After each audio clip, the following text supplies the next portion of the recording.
Hey everybody, it's Elan and I'm back with an awesome tier list, but I'm actually super excited. I have someone amazing here with me today that I'm very happy to have on for the tier list, Dan the Wolfman. He's got some amazing instructionals on BJJ Fanatics, the number one ranked instructional for self-defense.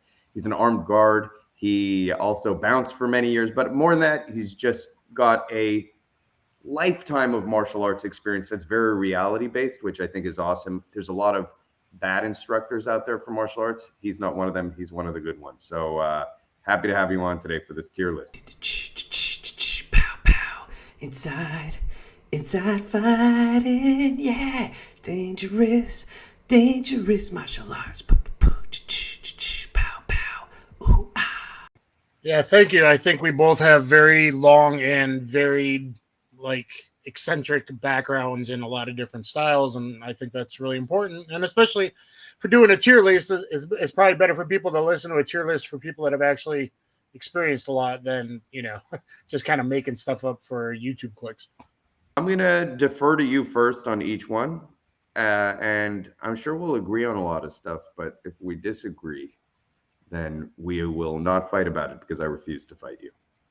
Okay, all right. Where do you want to start at? I want to start with Taekwondo. Let's Well, go left to that's right. appropriate because that's where I started when I was 9 years old. I saw the Karate Kid, and I said, I want to do that. I'm the real Danielson. After I actually wax on wax blocked a kid kicking at my groin at elementary school, and well, lo and behold, it was a Taekwondo school. So actually, Taekwondo was the first black belt that I earned in the first style that I trained in. Oh, amazing. Similar to me too. I started in doing a Taekwondo class very young because I thought the kicks were so cool looking. So I know where it goes for me. I wonder where it goes for you. We can move these around later, right? Yes, we're not locked in on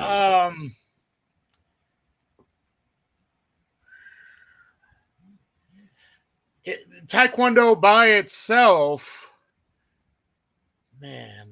That's Taekwondo an by important note, itself, by I the way. think goes.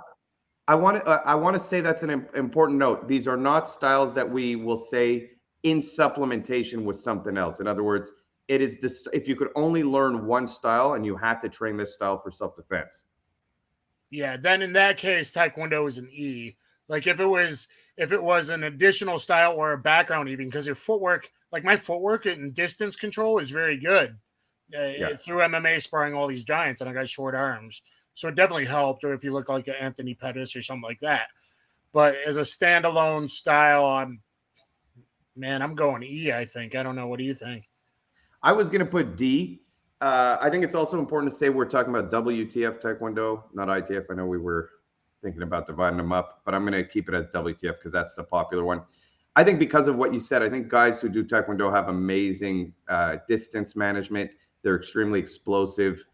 I think there's certain benefits to it that put it beyond E. And I've seen guys kick in a fight like Taekwondo guys kick someone in the ribs and the guy just goes flat down. So I do think there's a certain benefit to it. Yeah, and I think I came up WTF. I would put WTF at E and maybe ITF at D. ITF's a little more practical if you're not familiar, guys. WTF is like Olympic style. But having said that, I used my Taekwondo back in the day. Like I'll tell a couple quick stories. As I moved to the first incident that happened was two football players attacked me, one from behind with a stick. They had one of them had sexually assaulted a couple girls of I knew my girlfriend and another girl. Anyway, one hit in the van, had a pool cue, and it was a 2-on-1 stick attack. And luckily, when one was holding me from behind and punching me in the face, and the other one's here, I was doing literally Matamaki high blocks. I had some on my forehead, but I had bruises all over my forearm, and a lead leg sidekick. When I was being held and hit from behind, a lead leg left sidekick kicked the guy in the chest that had the stick that was coming forward. So I took one of them out of the fight with the lead leg sidekick. And kind of that incident, whatever, I changed high schools. Then I was in a local kind of school, and the bad boy wrestler was tall, like 6'2", from like the family in town that caused problems in a small little hickish town, if you will. He kept messing with me. I tried everything to get out of it. I tried to de-escalate. I tried to joke. I tried to plead. And after a month of it, I had enough. I scored up in the 4-cross way of the hallway. He started to punch at me, and I did a jump round kick, kicked him in the head. I moved Taekwondo up to D just based on your stories. All right, there we go. Keeping those Taekwondo schools in order. But I did jump roundhouse kick a dude. And when I came back from school, everyone was like, man, we ain't never seen that Van Damme shit before. Man, but I actually am rethinking, because there are situations where, if you think about it, some of the best self-defense moves are keeping people away with like a good solid front kick, good solid side kick, distance management. So yeah, it sounds like Taekwondo is going to be up at S tier by the end of this. No, because you can't just be legs. You got to have hands too. You got to have elbows and knees and grappling and throws too. So I don't know, but as a striking art, the kicking is very specialized. I mean, there's a big difference between your local McDojo kicker and a guy who's like an Olympic alternate. I mean, these are light levels behind. One of the guys I did train with in high school, I was the first black belt, but he was like one of the best students under. He could kick like Van Damme and hold the side kick out and had the articulation with his legs, you know, like it can be legit. Yeah, and the average guy will not know how to deal with that. That's for sure. I just realized I spelled Lethway wrong, so let's just ignore that to everyone who's going to make a comment. But the next one is Lethway. Again, I kind of instinctively know where I want to put it, but I'm curious where you're going to go with it. Ooh, for self-defense.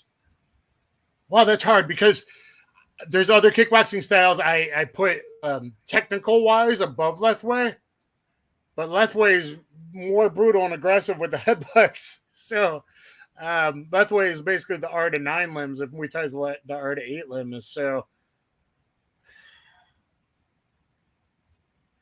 they're tough, mentally tough too. I'm gonna go A. All right, I would have put it in S tier for a couple of reasons. I think the fact that it's bare knuckle oriented will teach people how to really deal with. I think that's an important part of fighting. If you want to punch somebody, if you're actually going to punch them, you need to hit bare knuckle. I think it's a huge benefit. I think they have headbutts, which are a huge part of street fighting to a lot of people. Like if you're good with headbutts, you're extremely dangerous in a street fight because they happen so up close. It's the number one thing to do to someone when they're in your face. It's very common in England to be known as a butter. Like apparently in like the UK areas, probably Ireland too, like headbutting and the rugby players, like headbutting is a more common thing in a bar fight than it is here in the US. Yeah, I think it's extremely effective as a weapon. I just think Lethway for me hits all the marks of what you would look for in a self-defense striking style. And I think I agree with you 100%. It's not as technical. It's not as pretty.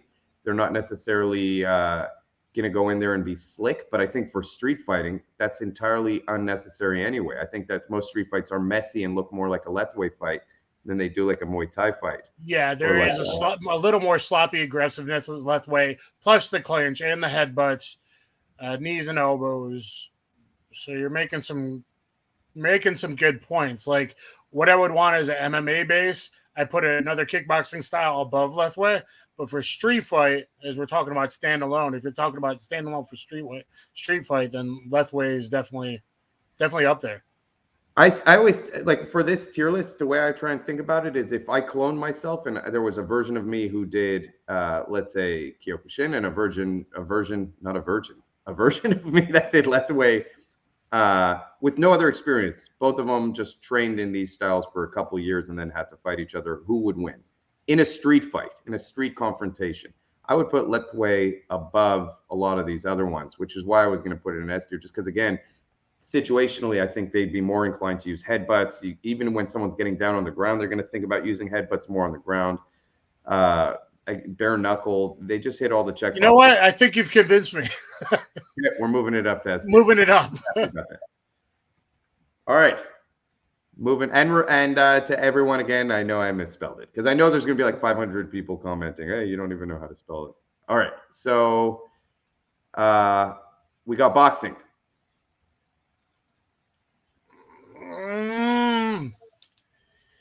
Boxing. This one's tough. I actually feel like this one's the toughest one. Well, it kind of is because like you're so limited in your weapons, but yet it's so efficient. Yes. And we're not talking a Taibo boxing cardio boxing class though. Like I'm gonna say boxing means like you're in like a literal boxing gym that has sparring and a ring in it. Hmm. I've been to like 3 major boxing gyms besides all the MMA training and whatnot in my life. Alley Cat in Illinois, where Jens Pulver trained. Um, uh, I trained at Crown Boxing Gym in Lansing, where eventually it was a little. I was a little before him, but Rashad Evans was training in that guy's corner and some UFC fighters now, and also an 8 mile or 7 mile in Detroit at a YMCA. So I've had like a serious boxing gym. What boxing is actually we've seen a lot of Russian self-defense footage, street fight footage. Boxing can take out multiple attackers. Yes. Out of all the Arguably. martial arts, boxing seems to do a damn good job at that. Hmm. Where do you? I don't know, man.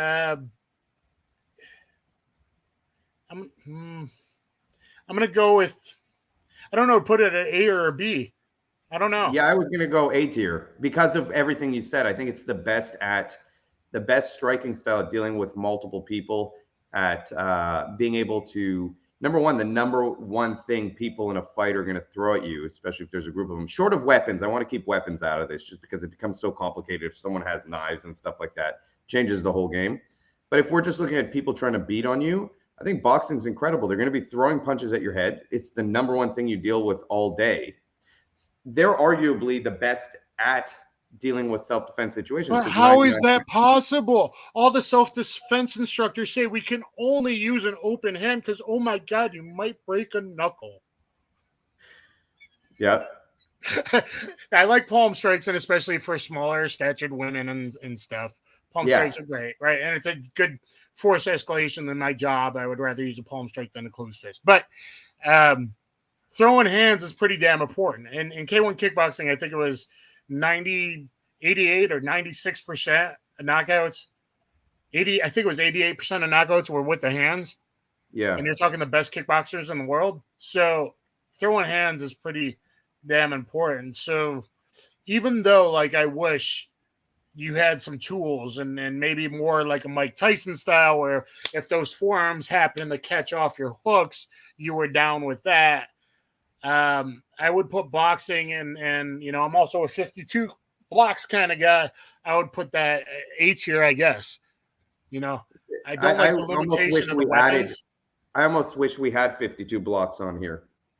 Yeah, so let's say that I would put 50 like real 52 though. That's like you know, I got a whole 52 series playlist on my channel. I'd put boxing and 52 on the same tier list. So even if a 52 guy doesn't have the same clean hands as a pro boxer, the fact that he knows how to block and be up close and personal in CQB in a cell or like on a street fight and he's comfortable with bare knuckle and he knows how to throw elbows at the very least too and probably some knees as well and stuff like that. I'm going to put both of those in A tier, I think. A tier or B tier? A. Yeah, I'm thinking about I mean it's hard for me because I'm like, well, I'd rather have the tools also like a Muay Thai, like having the knees and elbows too, and a front kick. Boxing is so good at what a real boxing gym does. Like, even if you're a kid and you go to like a real, like inner city boxing and you have some smoker fights, like if you've gone at Golden Gloves or at least some tough man contests, you can probably handle yourself against 3 untrained thugs pretty damn well. And I can't necessarily say that about the Taekwondo or karate styles. Yeah, the only place boxing has a hard time in my head would be dealing with the clinch. Like they might have a much harder time with someone physically grabbing them than a left weight guy. Left weight guy or a Muay Thai guy is going to be grabbed in a fight. They're going to trip the guy. They're going to the left weight guy will headbutt, elbow you. So they're better suited if the fight gets close enough to be in that range. Boxers in the clinch are used to having a break. Yeah. Besides, they can't deal with leg kicks. The clinch is where. Yeah. But how many people are throwing leg kicks in a pressure? street Not fight? necessarily like skill. The takedowns happen just from forward pressure. So a Yeah. boxer's in a world of hurt. Randy Couture, James Toney, if they fall on their back, drop boxing down OB. Yep. Shotokan. Shotokan. When I think Shotokan, I want to say this, not the damn whatever it's called in the Olympic style, where you jump up and down and bop the guy on top of the head and score a point. There's a difference between real old school Shotokan on the linoleum floors where you were allowed to like throw a guy hard or like halfway give him a black eye, just knock him out, but you were able to hit hard. I got a lot of footage of Lyoto Machida early, pre-UFC Shotokan competitions. I got quite a few, like 5-6 videos. That Shotokan, I put it above Taekwondo, so that makes it a C. Yeah. It's definitely above Taekwondo, real Shotokan. If it's the Shotokan that most schools in America are, where it's Olympic style and for points, I'd say it's a D, the same as Taekwondo. So Shotokan really kind of depends, kind of the same way Taekwondo. WTF's the lower tier, ITF's above. Most Shotokan's lower tier, but real Shotokan, if you could find it, or like the competitions in the early 80s, late 70s in New York and stuff, like those dudes were legit. Yeah, my dad did Shotokan back in the day, like 60s, 70s, 80s. And he doesn't recognize modern day Shotokan. He doesn't understand what it is. I do think Shotokan is inherently one step above Taekwondo as a self-defense system. Even if we're taking the Olympic version of Shotokan and the Olympic version of Taekwondo, I think they are more aware of the hands, at least. They do deal with punches, even if it's a point style way of fighting. And they do deal with takedowns much more. I think that a lot of the flow of Shotokan is kick into takedown is better than the Taekwondo approach, which is really just land that kick. Well, and I think that has to do with the stance. So even if we're bouncing around on the outside and Shotokan kind of looks like Taekwondo, the fact that when they lunge in for their suki, their punch, the hip squares. So their hip kind of squares, and that leads it better to self-defense and to throws and takedown defense and balance, because balance and base is everything. So Taekwondo just kind of being hoppy on the side versus Shotokan where it's boom for the point, Cobra Kai style. I think Shotokan does lead itself better because the hips are turned in a bit more forward. And I think even the distance control is a bit better. Even though Taekwondo has the distance control, Shotokan's a little even better than it. At it, and I would think a Shotokan guy would do better against a knife than a Taekwondo guy. I would agree with you fully. Yeah. I think that I think Shotokan is perfectly placed in C tier. Okay. Kyokushin. I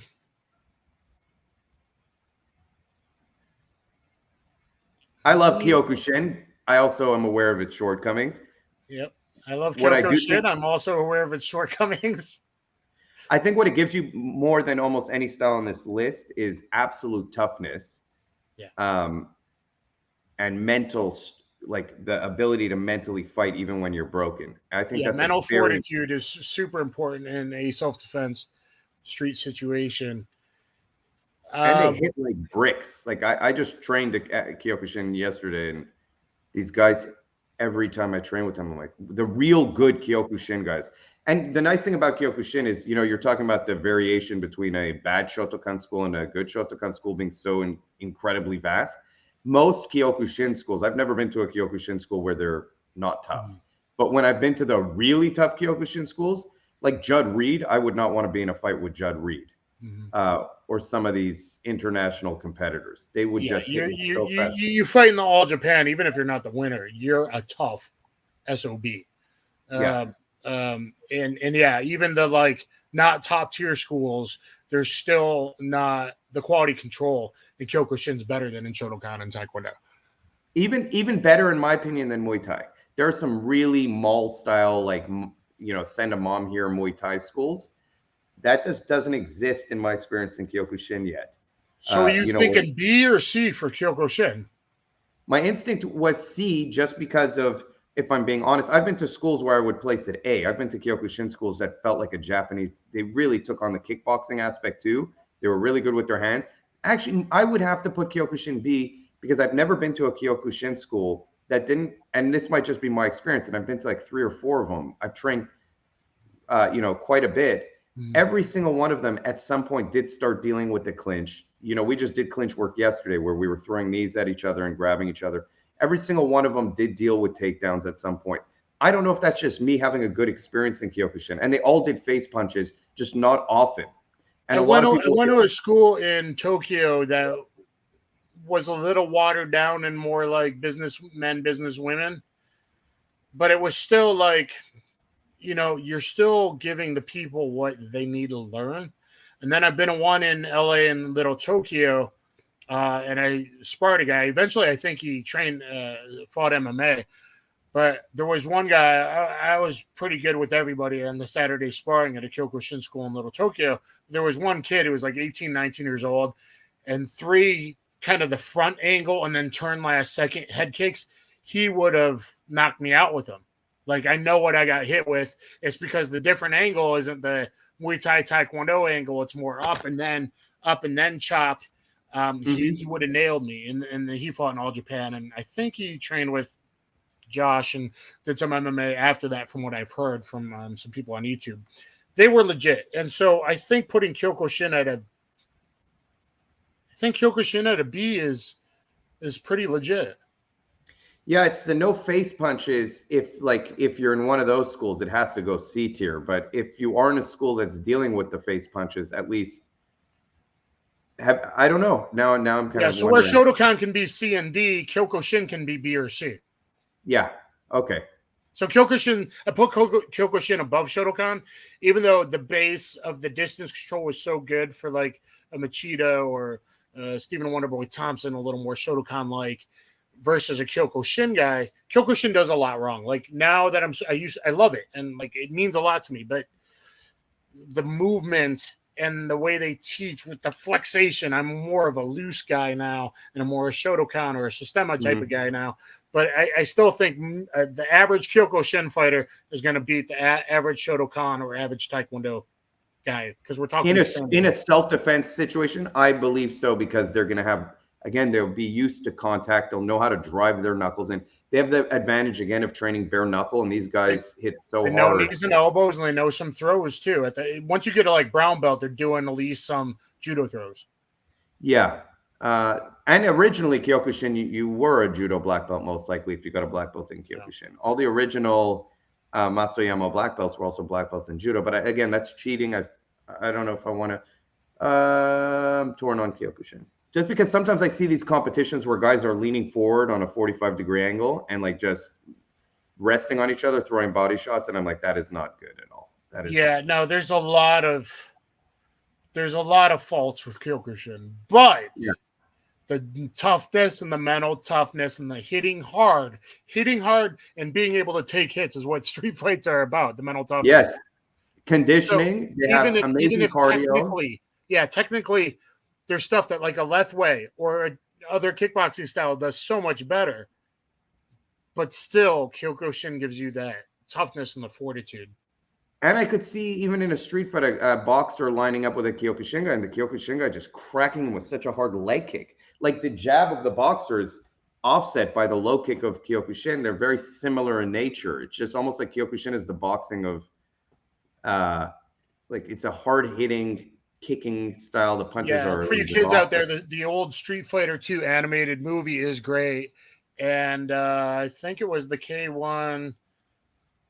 Ashi karate guy that was the fight coordinator for the anime, if you look at the end credits. So there's some good, Ryu. I think Ryu's Kyokushin is a B. Okay, so we'll leave it there. Enshin and Ashihara I put together. I love Enshin. I think the best martial arts book I've ever read, and I collected a ton like you when I was young, because the internet wasn't out there. We had to do our own research. The Enshin book, the Sabaki Method book, is amazing. I used to talk to that founder kind of at the same time I started talking to the Daido Juko founder in like 99, 2000, 2001. We used to email back and forth. I love Enshin because the off-balancing Enshin guys, is kind of like Kyokushin. He won Kyokushin in All Japan, but he grabs on one side of the gi, and there's a lot of turning and throwing your opponent, working the circular motions. Yeah. So that gives that added clinch circular motions, I think, does give it a bit more than Kyokushin in the self-defense aspect. And Ashibara and the different other offshoots of Kyokushin, they may have a little more face punching because they were like more kickboxing and let's go to K1 and make money. And we're not going to get into all that because I like to breathe there. But I would say Enshin is a little above Kyokushin, but I don't think it's above enough to make it A. Yeah, I love Enshin. Enshin for me is what Kyokushin should be in many ways. I think the added throws and the added, again, Sabaki style approach to the fighting makes it amazing. Like, I really, really love Enshin. It's one of the, and Ashihara also. I also like that they really focus on fighting. They do tend to focus more on face punching. But if I can't, I don't comfortably feel like I could put it above boxing. Although, again, with the throws in the clinch, an Enshin guy in the clinch is going to launch you. Yeah, I mean, let's go. I mean, Pat Smith fought in the Sabaki Challenge before he was in the UFC. That was a hard dude to deal with. I mean, big, strong, athletic guy. But that was a hard dude to deal with standing and even on the ground. If you fall in a mountain, elbow to your face off. Maybe not a good guy. But anyway. But if I'm going to put Enshin at B tier, I have to put Kyokushin at C tier. Yeah. Okay, all right. Let's do it. I feel like that's where it would go. Yeah, I wish I've never trained Enshin. I would have loved to have been able to train Enshin karate or Sabaki method. There was an Enshin school where I lived when I was a kid, and I didn't realize how good a style it was. I was busy doing Muay Thai, and I went to this school, and they're like, "We do karate here," and I'm like, "Karate's stupid." And that's what happened to me with Kyokushin too, until I started training, and I was like, "Wow, these guys are definitely not what I thought." And if you think of Enshin, my kind of karate go jujitsu rules, if you look, I got some sparring rules I beta tested. I was hoping that would become a thing, and different styles could kind of mix under the same rule set. Basically, if you had like Enshin and kept also the judo throws and allowed 20 to 30 seconds of groundwork and submissions, all you were taking out is the face punching.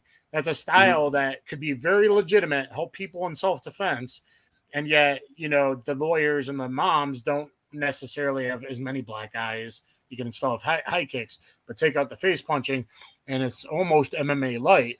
And so kind of my karate go jiu-jitsu is kind of like Enshin, and even better because you would allow some newaza. You would allow the judo throws and some quick groundwork. It's like Gongkwon Yusul rules. They do Kyokushin on the feet with takedowns and ground fighting. All right, what we got next? I love that style, by the way. I love that rule set because it also allows me, we have Muay Thai, but I think that rule set that you mentioned is one of the most fun rule sets to spar under. Yeah, I think that. And then you even got kind of not the Sabaki Challenge, but then the showdown in Chicago that's gone on forever with 2 rounds this, 2 rounds that, 2 rounds that. I mean, those guys are probably pretty well-rounded for a self-defense situation as well. What are they called again? The Shidokan, the Shidokan Challenge. Yeah, they're badass. So those guys in Chicago, they're like Shoney Carter and I think he passed Brian Gassaway. Like those dudes were pretty legit too, I think. All right, Muay Thai. I know where it goes for me right away. Where are you putting it? I'm going A tier, but it's like A minus B plus. So I'm going A. And we all love to say Muay Thai. Again, Muay Thai is great because it teaches you all the weapons other than the headbutts of Lethway. So you got the art of 8 limbs. You got punches, kicks, elbows, and knees. And elbows and knees are like super important in self-defense, right? Because so much is in your face, clinches, a guy grabs you from behind. And a Muay Thai guy is going to know how to, boom, do that, turn and get the plum clinch and knee the next guy in the pills. Like, so much comes from the like real clinch work, not American muscle clinch work, but like Thai's clinch work with sensitivity and backs, pivots. Muay Thai is great. The it's kind of a minus to me though because of the pacing. Because real Muay Thai is like you're so slow in the first round. Well, in self-defense, you don't get to do that. So even like top Thai dudes, sometimes, some international fights and stuff, you can jump on them in that first round and with aggressiveness. So unfortunately, that warm-up round, which is really about betting, Yes. that warm-up round hurts Muay Thai a little bit, but I would put it above Enshin and boxing because of the knees and elbows and the clinch. Muay Thai for me is a perfectly A-tier system. I think it's one of the best striking systems that's out there. I think there's certain problems with it from a self-defense standpoint. The ties, if we're looking at traditional Muay Thai, and a lot of these problems are solved in Dutch kickboxing, to be honest, but they have a laxy-daisy approach to their training where it's hyper relaxed. Like you said, the first round is usually a round off. And I think that they lack the real complex understanding of dealing with punches in the same way as Dutch kickboxing or boxing. I've seen them. That's the big weakness of Muay Thai, in my opinion, is they're not really as great with their hands as they should be. It's getting better because all the top guys have been bringing Filipino boxing coaches in. So if you look at hands of Muay Thai, been a lot better in the last 7-8 years, probably. But even in ONE FC, I've noticed some of the higher Thai guys still have some fundamental flaws with compared to a Dutch kickboxer or a boxing guy, and from a streets, they're very just tight, staying put, not as much head movement.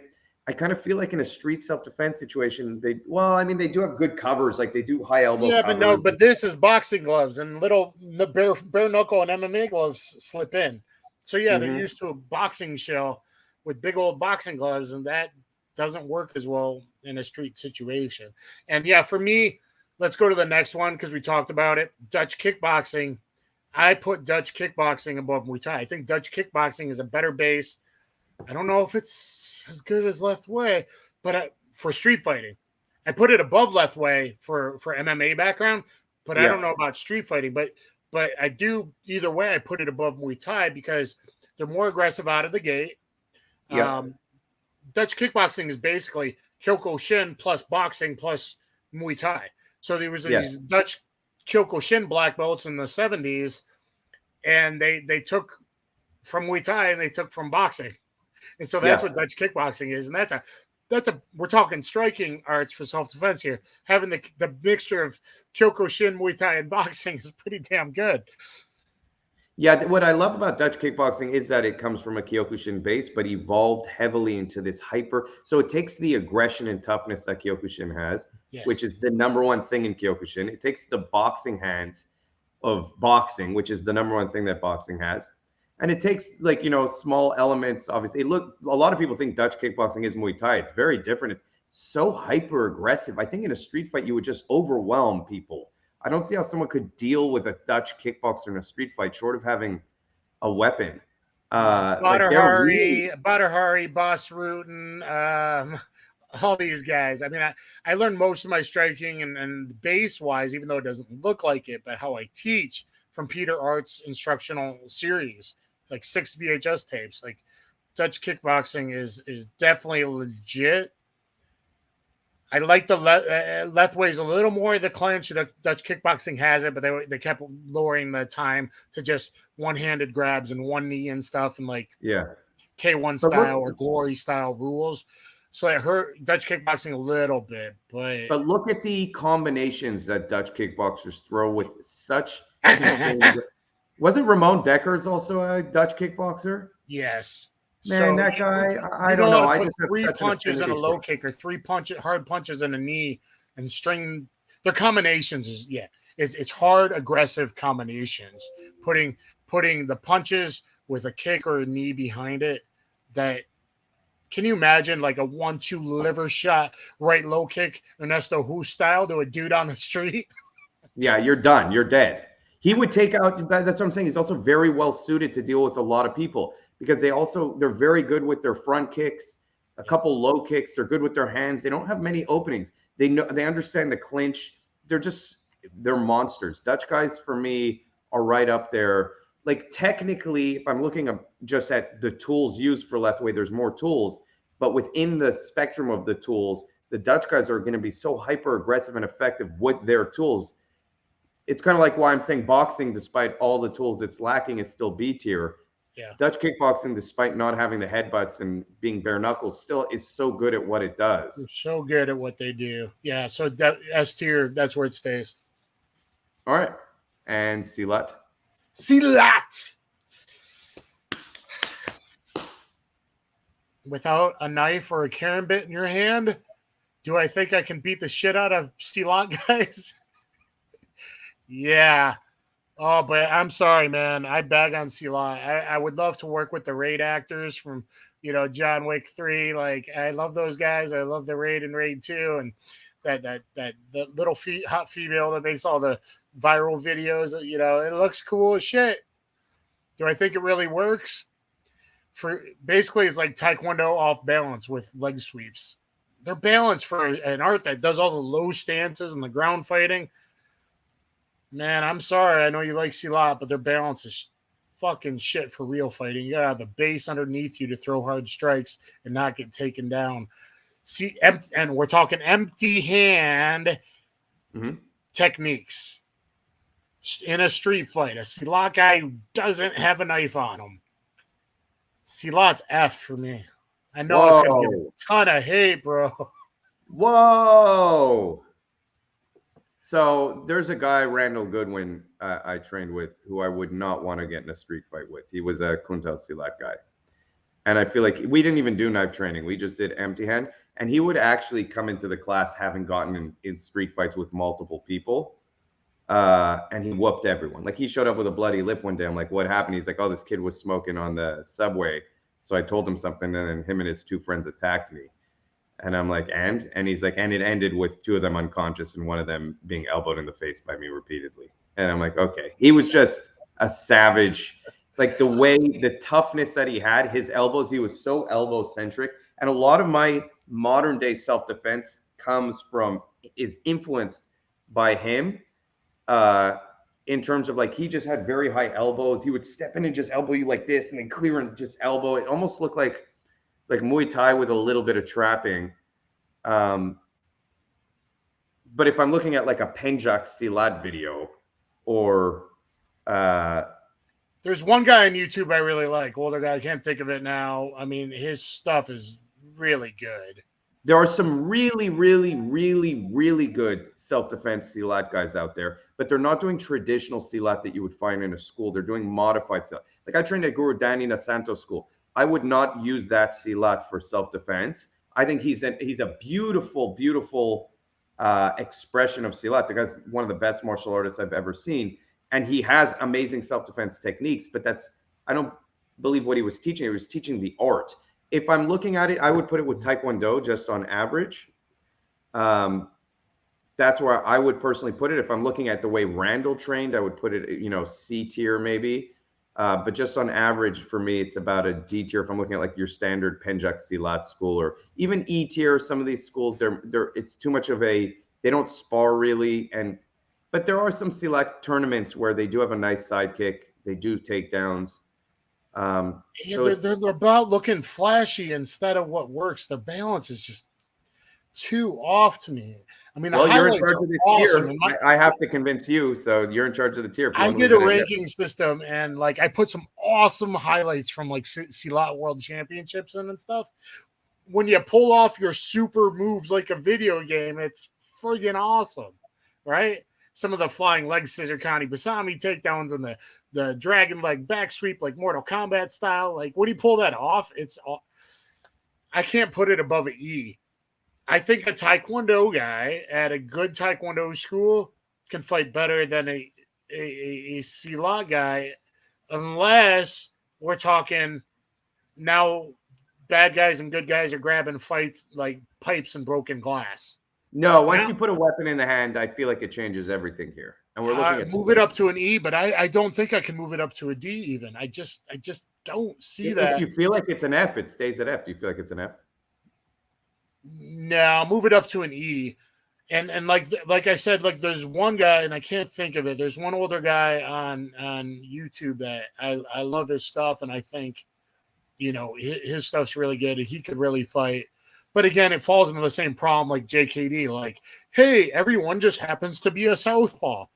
It barely happens in MMA. How often is it going to happen on the street that both guys are right lead? Feed me this, feed me that. Like, I just have so many problems with that martial art demos. With the bull, I agree with the right lead thing where they're, you know, I understand you want to fight like that, but when you're feeding someone a wild haymaker, you know, for self-defense, a lot of what I teach was and is driven by reality-based situations. So like I'll put students against a wall, have someone put on some gloves and just swing at them, and they need to be able to stay in the pocket and cover up until they can find a way to get out and deal with that kind of pressure. I almost find traditional sparring in the sense of like an exchange, you know, like you look at a boxing match, or you look at even a Kyokushin fight, a Muay Thai fight, that exchange doesn't happen in the street. So a lot of street self-defense stuff when I would teach would be situationally driven. I would like randomly throw something into the middle of two people fighting, like a shock knife, and see who would notice it. Because half the time, no one would even notice it. They wouldn't even know it's there. It's right beside them. So trying to build that awareness of, hey, there's a weapon in play now, pick it up. Or like surprise attack a student in the middle of class when he's not expecting it, to see how he deals with it. So let's finish up with what Silat empty hand does good is the really CQB elbows and like elbowing the arm, guillotine the arm and stuff, and then the face. In pushed against the wall is a good time where Silat might shine. Okay, so Silat is good at that, and I'm okay with it being E tier. Yeah. Unless it's Randall, where I would move it up. But yeah, I mean, you know, the other. And there's a few people I would definitely move up too. But overall, how do you feel about Panantukan? Pangamot Panantukan. So, Filipino boxing with bigger motions, with bigger uppercuts and bigger hits and more bare knuckle-ish focused. I don't know. I mean, it looks so cool even in like one of my 52 videos, I do my Seagal double salute. So that uppercut off the jab, boom, and you uppercut him from underneath. That looks so cool. Mm-hmm. And man, that'd be awesome if we could pull it off in a street fight. But is it lucky? Is it likely? I don't know. All right, we're focusing on the hands though, and hands are more important than feet in a street fight. So it goes above Taekwondo and Silat. But I'm not going to say it's the same as Western boxing. It goes C tier for me, I think. I'd be interested. What do you think? Does it rank the same as Western boxing, or does it go below Western boxing in your opinion? My problem with Panantukan is the range of skill I've experienced in the system. I've experienced Panantukan guys who are so self-defense oriented. Again, I would put them up there B tier. But then I've experienced very bad Panantukan that I'm like, this is not reality based at all, where it's more a whole string of events that has to take place. So, you know, like there's guys like Ron Baliki, and there's some other guys who are very, very good. You know, you look at also whenever it comes down to self-defense, there's that whole crew of guys who are like Paul Vunak style, are very, like I would not want to fight with Paul Vunak. So it's tough for me. Panantukan is a huge part of my movement, but again, it's great as a supplemental system. It's not great as a primary self-defense system. They don't spar a lot. They won't develop the same kind of toughness. Yeah, and I would say that with Dumag and a lot of these JKD styles, those are supplementary things. Those aren't standalone styles. Yeah, so C tier for me is perfect on it, because I actually do feel like if I was doing Kyokushin, I think Panantukan would be a great benefit to Kyokushin. It would teach you more complex parrying and clinching and elbows, and it would teach you all of that. But yeah, it gives you awareness, very, very good empty hand awareness of how someone moves. It's helped my grappling tremendously, but I don't know if I would put it above C tier. Okay. All right. What we got next? Wing Chun. Oh, and I'm sending this to Izzo, so So Yeah, we both were on Izzo's channel. And are we talking most Wing Chun or like a few guys that I think can actually fight with it? we have to hold it to the same standard as Silat, so we can't use the few guys because I would be with you on that. But Okay. yeah, the average Wing Chun school. Oh, you Chunners, everyone is kung fu fighting. Oh, I'm sorry, brothers and sisters. I mean, I'm the first guy to do a chain punch or a straight blast in MMA. But yeah, in 2000, I did it against Pancrase champion Yuki Kondo. And then in 2001, at the first Daido Juko Kudo World Championships, I did it again. It's actually on video. I got that too, and a couple pictures. And I have one picture of me doing a Tansao in the air. So I don't know if like something was coming in or just I don't know.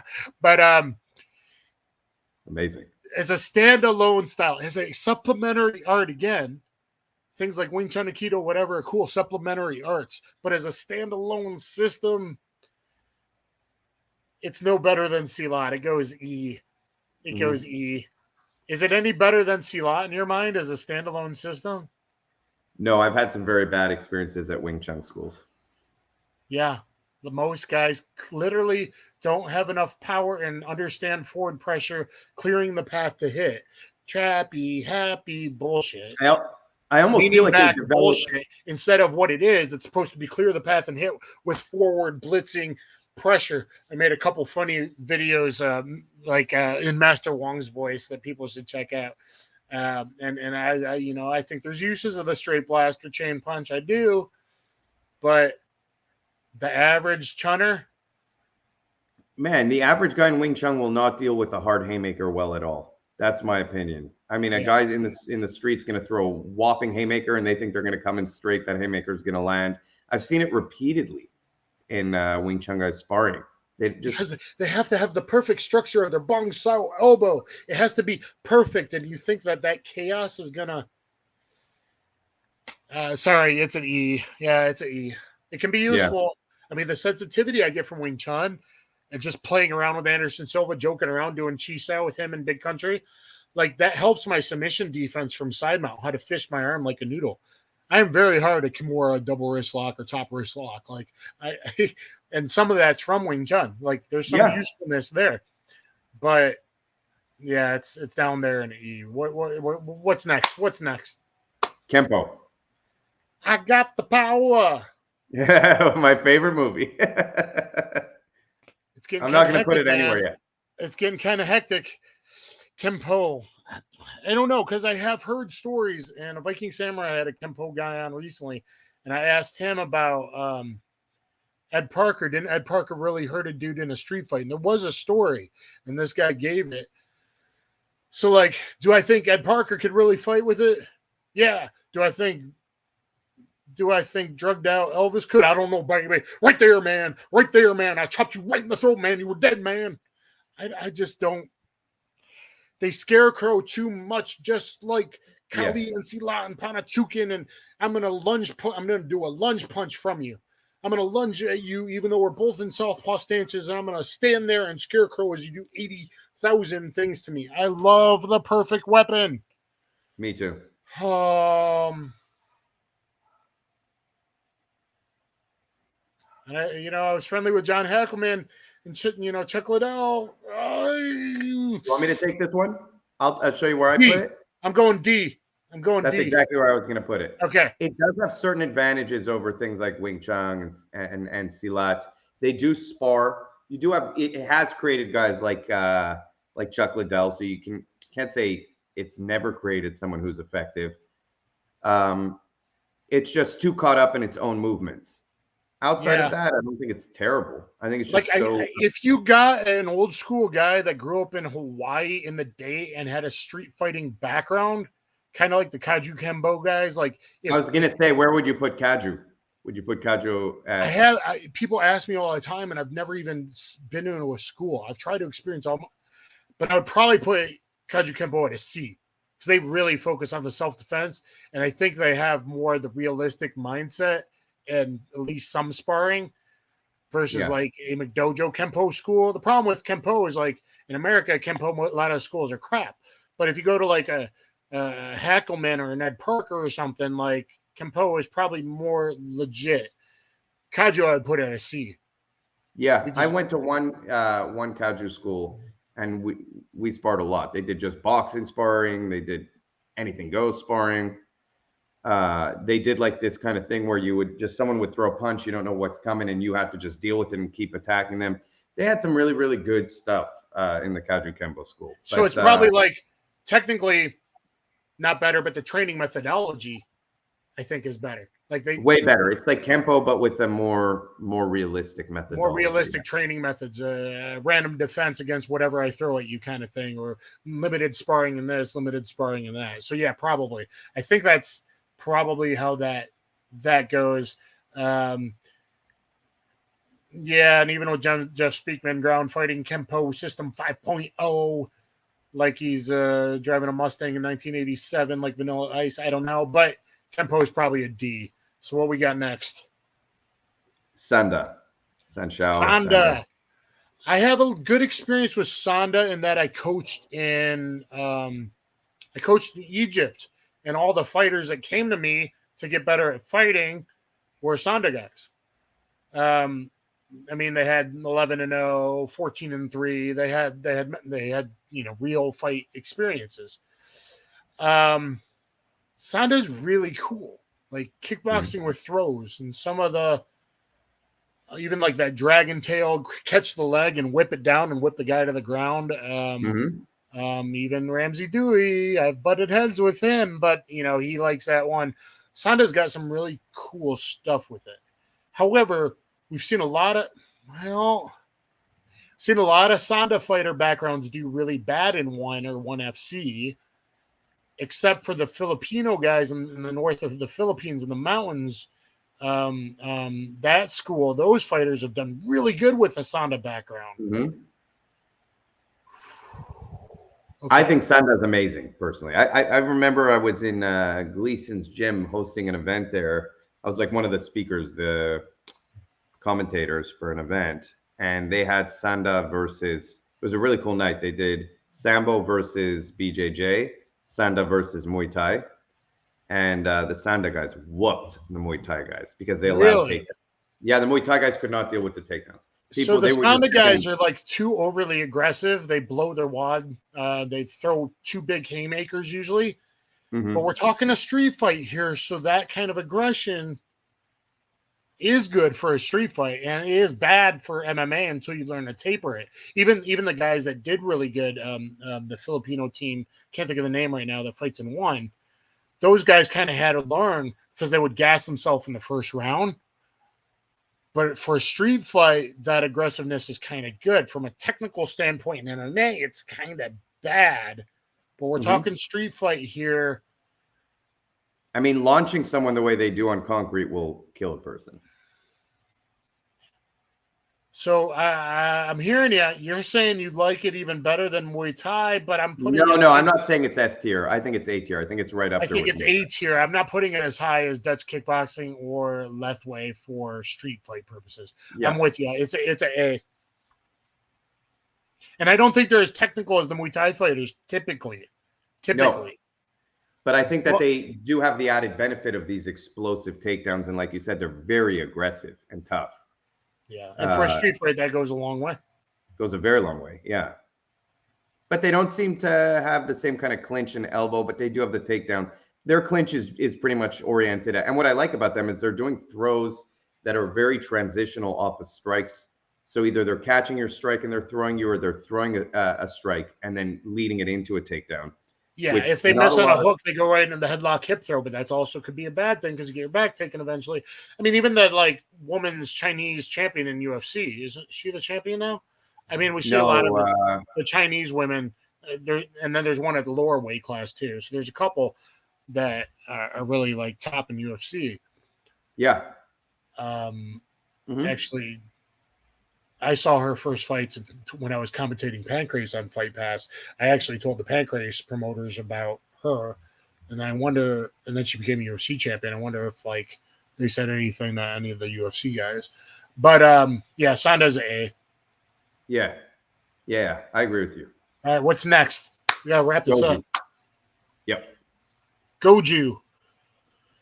Goju Karate. I have gone and watched. I've never participated. I've gone and watched a few classes. It's more of a narrow stance. Correct me if I'm wrong. A lot of the Goju guys hit shit bare knuckle and have big old calluses. Busted. They all have calluses. Their hands look like they've been through a war. There's some kind of short range, like throw stuff, like how to hook inside the guy's leg, like Ouchigari, white elbow in the face to take him down. So it's a more close range system. Yeah, they have a lot of takedowns. They have a lot of in tight stuff. They have circular movement. It's not as good as Kyokushin. Because they don't Not as good as real Shotokan, but it's as good as shitty Shotokan. Is it as good as Kempo and Taekwondo? Probably. Is it better than Silat and Wing Chun? I don't really know. For me, it's definitely better than Wing Chun. Yeah. So it's arguably for me better, even because they do so much conditioning. It's arguably better than Taekwondo, but I don't think they do enough sparring to put it above Taekwondo. I don't know. Maybe like we might be wrong on this one, but I've gone to watch Goju classes at different schools. The reason I didn't train is because it felt like all they focused on was fundamentals, and they never sparred. And when they did spar, it didn't look like their fundamentals if they did spar. So it's like the one school where I saw the sparring didn't look good. I think recently that big Japanese channel that does a lot of cool stuff, they went to some real like old school Goju classes, and I think so did that little karate guy who has his YouTube channel. Some of the old school Japanese guys, like, yeah, they probably focus on self-defense, and they're probably legit, and they're probably tough. But I can't say they're as good as Kyokushin guys that spar at the end of every class. Yeah, it just makes you tougher in a different way and dealing with active movement. I think D is the right place for it personally. Okay, what we got next? Hapkido. I wonder where you're going to put Hapkido. Hapkido. Okay. I mean, do we believe the history? I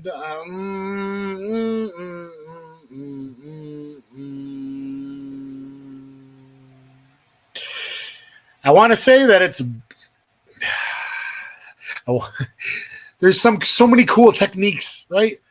I want to say it's above Taekwondo. In general, I would say it's above Taekwondo. But in general, is it as good as Kyokushin? Or probably even Panatuken? No. But in general, I want to say it's above Kempo and Taekwondo because you got the good parts of the Taekwondo, the kicking with a little more focus on the hands, a little more focus on takedowns and throws. You got a little bit of the wrist locks. I mean, I learned Kotegishi that I've become famous for making it work in reality. I learned that from my Taekwondo instructor. So that was a bit of him mentioning Hapkido.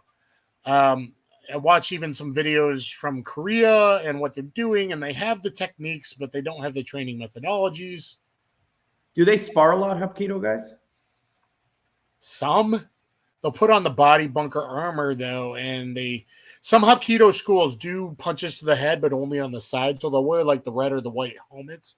The red or blue helmets typically, and they'll do one punch from the side, but not to the front of the face. So it is above Taekwondo typically. I'm going to go C, though. Do I really think it's not as good as a Kyokushin guy is going to beat the shit of a Hapkido guy? That's what I feel also, but we might have just put Kyokushin too low because Kyokushin doesn't feel like it fits in there anymore at all.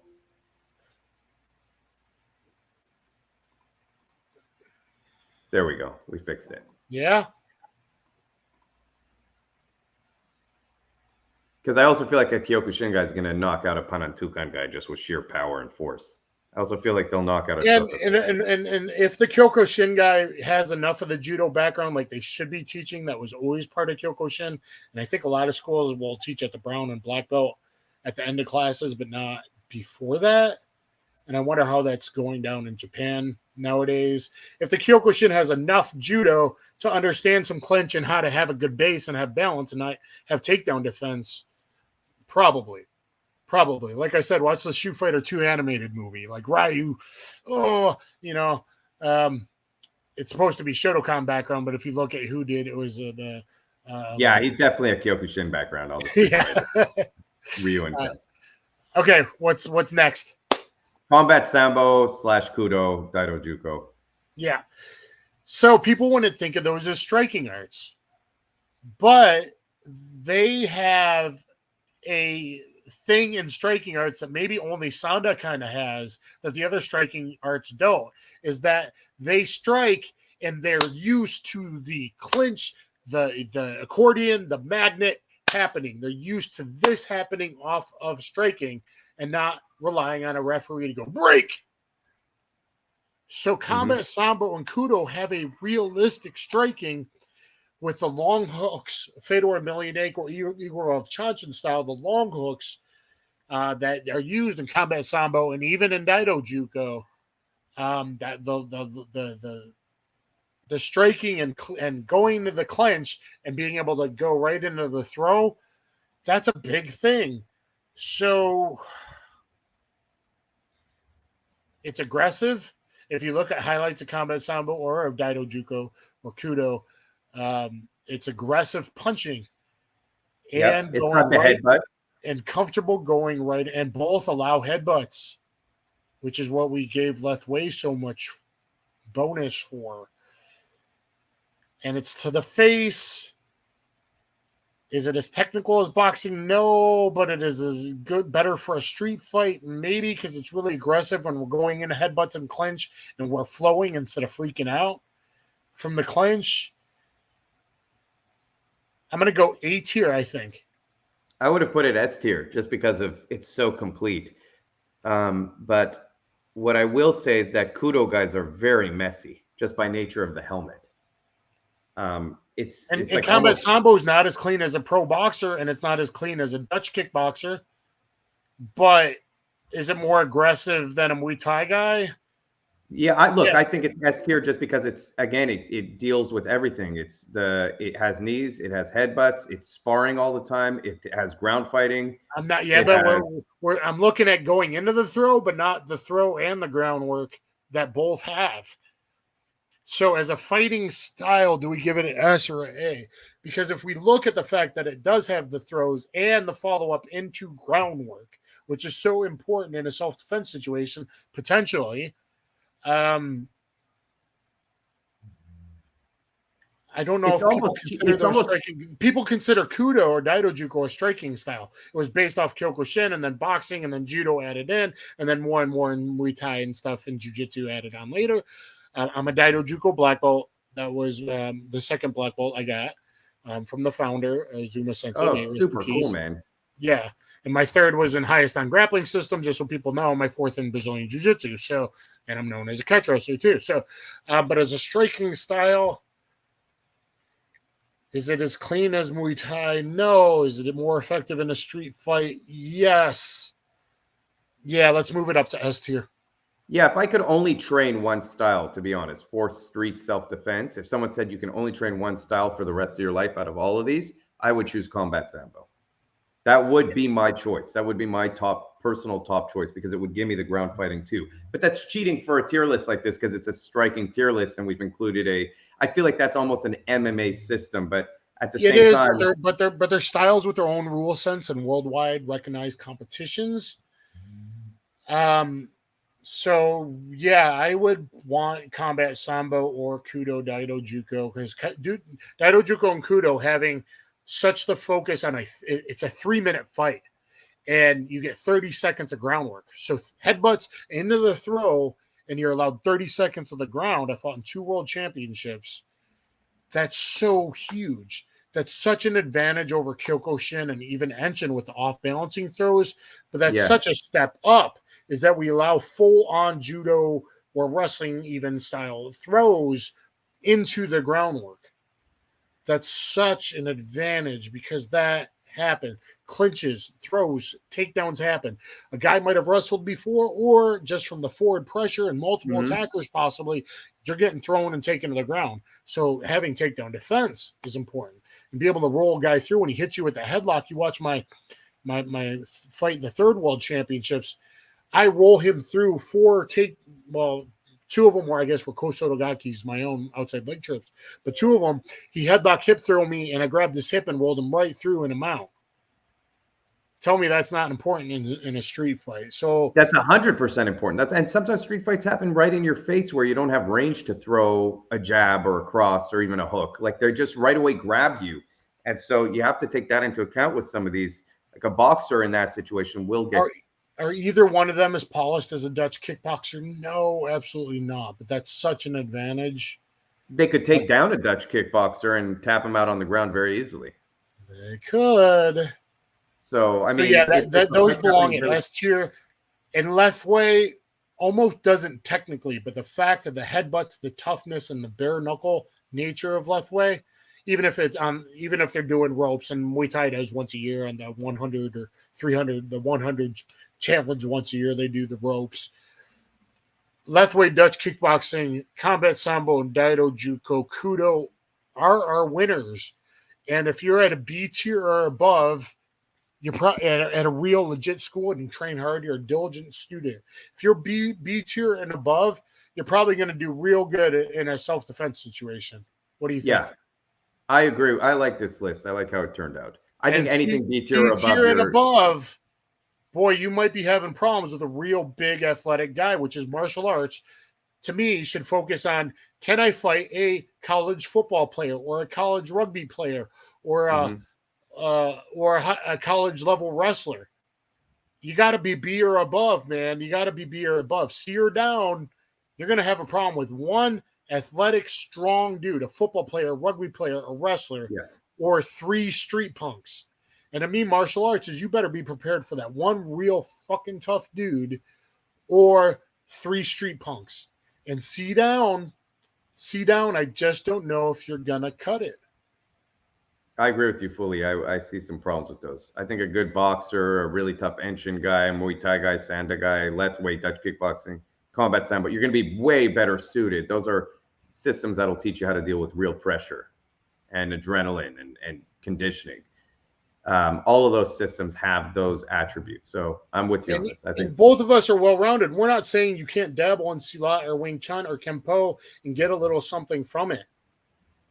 I think no, it's funny because those are huge parts of my my self-defense and martial arts history. Panantukan, Silat.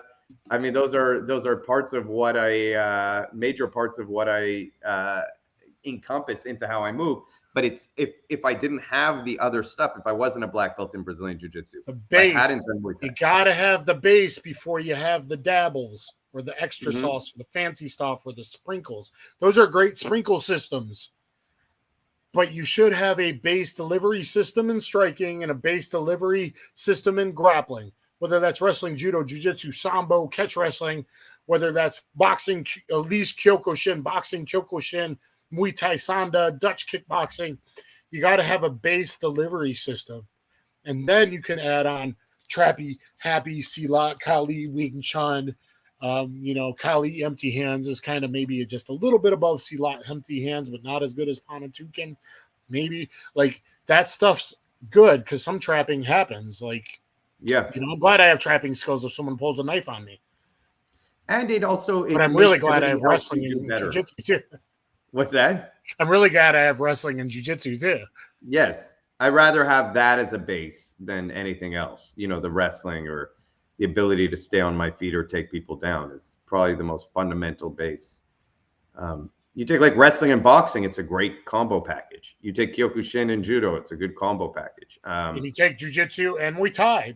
Those two happen to pair together really well. I throw a high kick, I slip and fall from his forward pressure or his right cross, and now I'm on my back. So Muay Thai and Jiu-Jitsu go really good together. Wrestling and boxing, because they're both leaning forward pressure styles, go together really well. And like you said, the traditional styles, which I wish there was more in America, good judo. There is judo, but hard to find good Kyokushin schools. But judo and Kyokushin, I've always said, like in your team years, those are what you should be doing to get the discipline and the dedication and the background.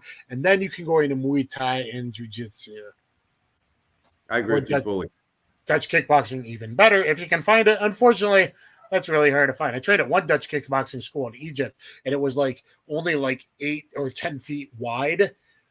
Dude, and I rely on a lot of movement in my striking and blitzing and switching. Fighting, though, is pretty sick if that's the environment you were stuck in. That'll make you a better fighter. It was rough, dude. They were rough. I don't know where it was. We drove far. A guy took me there, and like it was kind of like the real Dutch kickboxing, Melvin Manhoef style. I forget the name of some of those gyms, Rampo or something. And there's one gym in Japan that way. Like that was like the legit. It was, dude. Those guys are tough. The Dutch kickboxing interface are tough. Anyway, I don't know if you want to wrap up. I thank you for having me on your show. Hopefully, I added a little bit of A lot. something to it. And hopefully everyone goes and follows you after watching this. You got a great channel, so I think it'll be awesome if people can go check you out. And I think we agree more than we disagree. Almost 99% of everything we're on the same. And it's page. funny, if you're a dedicated martial artist that has been open-minded and trained a lot of different styles, it's funny how that happens compared to the channels that have very little actual experience. Yeah, you drop your ego as you keep training, I feel like, and especially as you dabble out into these other systems. I also hate when there's like the pure, like there used to be the traditional purist, now there's the combat sport purist, which I think pisses me off almost as much, where they're like, oh, this guy doesn't do Brazilian jiu-jitsu, he's not going to be able to fight. The only thing you need is like, I'm like, listen, there's a whole world out there of other martial arts that you're unaware of that don't necessarily go into MMA, but do have amazing benefits in other areas. And people have, and I'm saying this as a combat sports guy, but people have just completely become blind to the other end of things. So that's a huge pet peeve of mine. That's and I'm an armed professional. I protect people. I just had defensive tactics week. I have to always, and luckily I always did. I wasn't one of these modern sport jiu-jitsu guys. I always kept striking and reality of a street attack in mind, and I always kind of kept weapons in mind, and like the wrestling, sambo, judo, jiu-jitsu is probably most important in dealing with a knife, because you're going to get a 2-on-1 or hopefully a rushing 2-on-1. But like, don't tell me that. I've dabbled off and on quite a bit with Kali. I've watched a lot of Silat and only done, a handful of hours of Silat.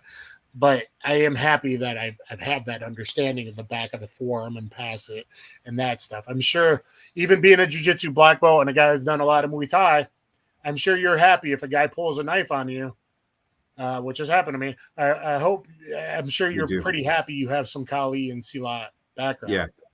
Yeah, and that I've just seen a knife and dealt with it a little bit to understand what it is, how dangerous it is, and how to move with it a little bit better. So I agree with you fully. It definitely comes into play at times you might not think. So it's good to have whatever you can have in a real life. Guys, hopefully this has helped you. If you're a beginner, a lot of teens are on YouTube. Hopefully a tier list from two we are really experienced guys with a long background. Hopefully that gives you a better idea. Like, we're not saying that it's horrible. If it's a good instructor and you like it, and you want to go do Kempo or you want to go do Shotokan or whatever, especially when you're like up to 18 or Taekwondo, like we did, like that's okay because you're learning body movement. Mm-hmm. But don't go, okay, well, no, I have the best style because I just happen to do Taekwondo or Hapkido or Kempo.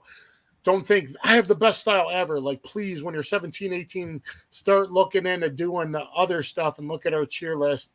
And then maybe it's time to like keep being serious and do some Kyokushin and boxing and Muay Thai or Dutch kickboxing or whatever. And the same thing goes with his grappling tier list, which I happen to agree with quite a bit, even though we're both jiu-jitsu black belts and the way that is covered. So it's kind of funny. So guys, look at the tier list. I also have a tier list that has, if nothing else, a lot of really cool highlights, the best highlights I could find in each style. Hopefully that helps you out. But most importantly, stop being a keyboard warrior and just believing hearsay, everybody. Get out there and train. I'm going to steal that from Ramzi Dewey over there in Shanghai, China. Get out there and train and find the best school. And don't just, whatever's in your area, you might not have unless you're in a metropolitan area. So go find the best instructor. Go watch every instructor and go find who do you think is the best instructor and has the best 3 students that could really fight. And then the style doesn't really matter so much. It's more about the instructor. And then hopefully this helps you out in your martial arts journey or martial arts career. And thank you again, sir. Thank you. Awesome.